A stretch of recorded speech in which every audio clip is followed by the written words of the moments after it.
ஒவ்வொரு அரசியல் இருப்பவர்கள் அவர்களுக்கேற்ப தங்களுடைய விருப்பங்களை தெரிவித்து வருகிற இந்த நேரத்தில் ஒவ்வொருவருக்கும் ஜனநாயக உரிமை இருக்கிறது என்ற அடிப்படையில் தங்கள் கருத்துக்களை வெளிப்படுத்துவது, அவர்களுடைய உணர்வுகளை வெளிப்படுத்துவது என்பது உண்மையிலே வரவேற்கத்தக்க ஒன்று. அதேபோல் அங்கே உள்துறை அமைச்சரை சந்திக்கின்ற போது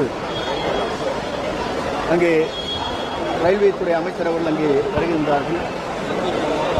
அவடத்தை ஈரோட்டில் புறப்படுகிற நம்முடைய எக்ஸ்பிரஸ் ஏற்காடு அங்கே முதலில் இருந்த நேரம் 10 மணி அளவில் புறப்பட்ட நேரம் உண்டு. ஆனால் அது இப்போது முன்கூட்டியே செல்வதன் காரணமாக அங்கே பொதுமக்கள், வியாபாரிகள், மாணவர்கள் செல்வது கொஞ்சம் கடினமாக இருக்கிறது. காலை 3 மணி அளவிலேயே இங்கே சென்னை சென்று விடுகிறது. அந்த நேரத்தை நீங்கள் மாற்றினால் பெரும் உதவியாக இருக்கும் என்று நான் சொன்னேன். அப்போது அவர் உள்துறை அமைச்சர் அவருடைய லான்ச்சிலே இருக்கின்ற போது, தனியாக இருக்கின்ற போது அதை சொன்னவுடன் அதை குறிப்பிட்டு தாருங்கள் என்று சொன்னார்கள். அதை பரிசீலிப்பதாக சொன்னார்கள்.